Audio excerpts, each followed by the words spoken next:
best deal either. So they're kind of playing that middle card, just kind of keeping an eye on him. They have officers nearby. He hasn't really done anything so crazy where they're going to say, the public is really, there's a public safety issue.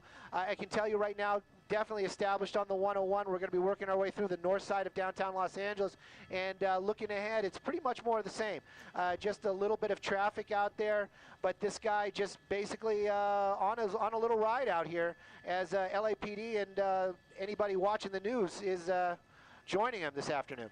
Stu, we joined you at Woodland Hills, and can you tell us again where this originated, where they started following this motorcycle? We originally heard this in the Topanga Canyon area on Victory Boulevard.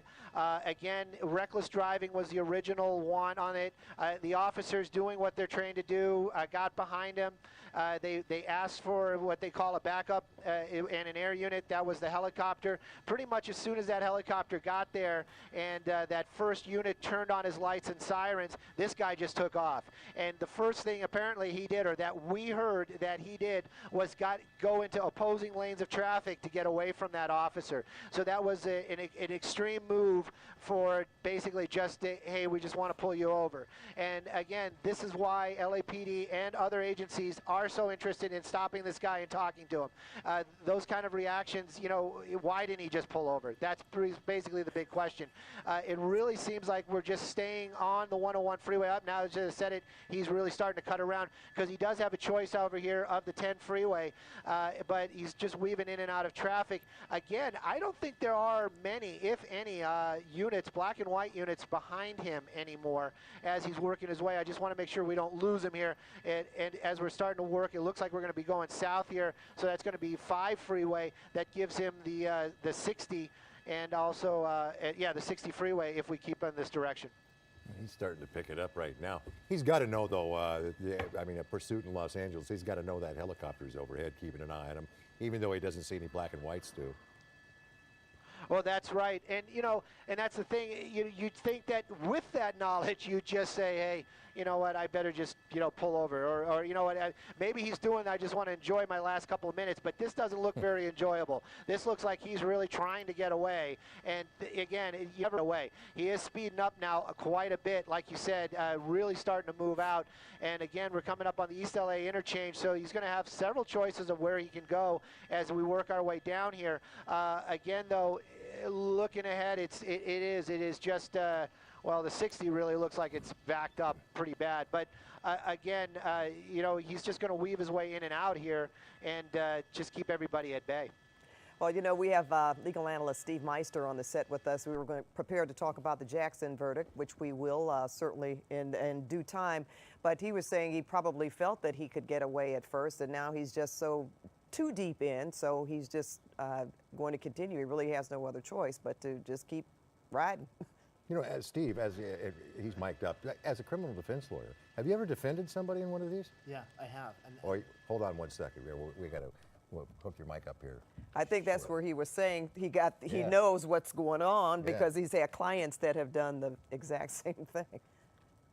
We're going to try to get your mic working. It is one of those deals. Steve had written us a note saying he took off because he thought he could get away with it, basically. I suppose they all think that at some point, however. Well, again, maybe he's just going until he decides to stop, as happens in so many different cases where he'll just decide to give up because he can't. Here. All right, and maybe he's going to familiar territory.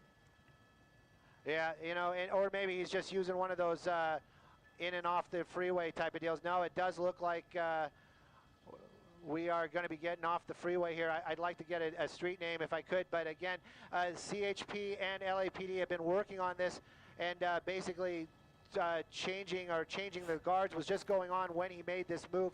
We're definitely on streets out here, East LA area, and this, I'm sorry, this is going to be, we're in the Hollenbeck. Look at this. Look at these pedestrians. Just changing his mind. I don't know what the deal was there. Just basically made a U-turn right there. Maybe he really thinks that he can elude them. Looks like he's going into a walkway. And is he going to try a foot bail? Yeah. And, you know, this kind of gives you an idea that this guy really knows the neighborhood. That was a little walkway that took you onto a side street out here. Again, this kind of movement lets you know that this guy probably knows the area or got very lucky right there. Again, we're in the Hollenbeck area, so we're probably Boyle Heights is going to be the area. He got off the 60 freeway and basically started on some side streets and then just said, you know what, I'm just gonna make this U-turn and work our way over here. Again, though, I'll get you a street here in just a second, but no officers behind him right now at all as we're approaching a major out here. And again, you know, he might be thinking right now he got it made, running a red light, not very wise. I can tell you just because I read the street sign, that was Indiana that we just crossed. But again, in a residential area out here and still eluding LAPD and other officers. He's got it. Yeah, there he goes. There he goes, right here. Yep. Looks like he's basically running into his house. You can see somebody else over there basically grabbing the bike for the guy. Basically just went into the home. I want to keep an eye on this guy with the motorcycle as he kind of puts it away. You know, again though, dropped the bike, ran underneath these trees into that home. Again, officers from LAPD, CHP, not quite here yet. Well, you know what's interesting is apparently not, because most of the people, if you noticed how slowly they were walking, those pedestrians trying to walk across the street, I mean, they couldn't see. Now, what is this about? Yeah. I have no idea. I have no idea if these people know this guy or are related to him. Yeah, basically, this guy just came and grabbed the helmet and is walking off. And, but you know what, you know, they're Stu, basically doing.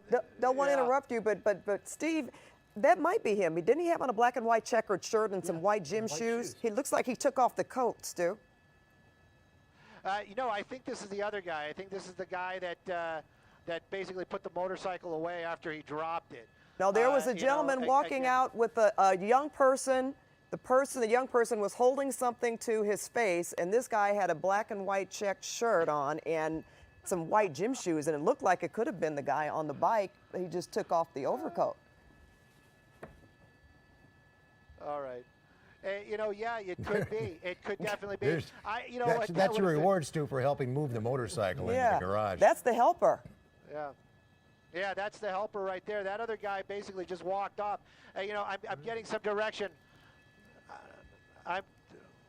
Go ahead, yeah, and look around for him. That may have been the guy. With the young person. Exactly, who did have something up to their face. Yes. That's him, isn't it? Looks like it. Black and white shirt, white shoes. Yeah. Dark pant.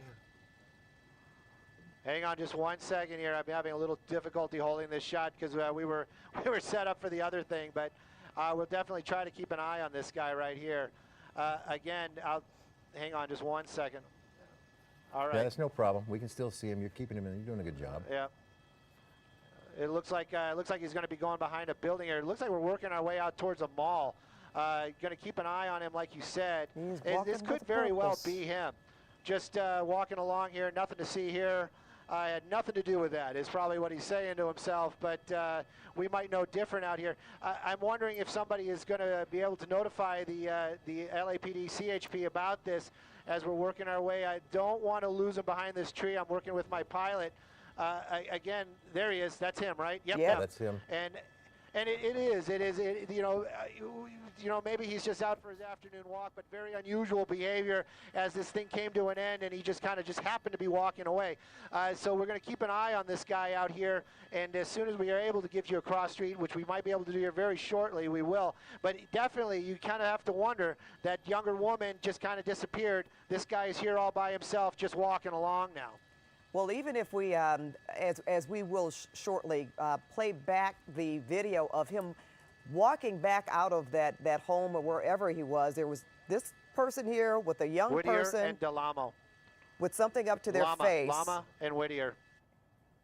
And it certainly I'm just, looks like. I'm just working with my pilot, who's actually talking with the shirt to on, other if anybody else, if they can hear us, Paul and Steve, with the black and white gingham shirt, the white gym shoes. It's interesting that person emerged from that home, right, with this check shirt on and these white shoes. I thought he was going to surrender. Yep. And I thought he's walking on Whittier.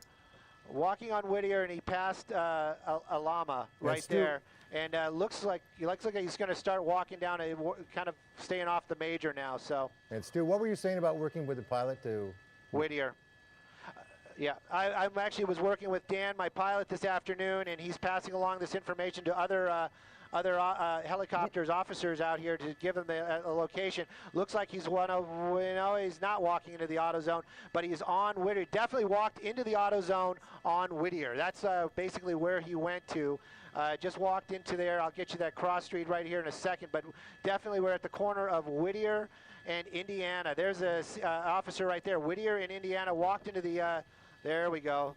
They're working their way over there right now. So, well, Pat and Ball, we're going to find out very shortly if this guy was involved in this pursuit. Yeah. If this was, it was a very clever play and an excellent try. I got to give you that. This probably is one of the endings that has given me more thought, than just. Dumping and running. We're going to keep an eye on the back of the store as well. Maybe do an orbit here to keep an eye on the front and the rear. But you can see officers swarming this auto zone right now as they're looking for that suspect. He must watch a lot of crime procedurals. Maybe he figured that one out, because that was a what do you call that, Steve? Is that a bait and switch? I don't know, but he apparently took off that overcoat very quickly and walked out with someone else. It almost, to me, looked like he was trying to appear that he was giving aid to that young person, but was able to walk away. But now he's surrounded. They seem to be have him in custody. Yeah. Leave it to CBS 2 legal analyst Steve Meister, to astute person and a critical observer of people, to figure out that was him walking away. Steve, thank you very much. Don't tell him my name. Well, he might ask you to represent him anyway. That you can know my name for. Then you can know my name. It's not where I live. Well, Hollenbeck LAPD definitely talking to this gentleman right now. They're going to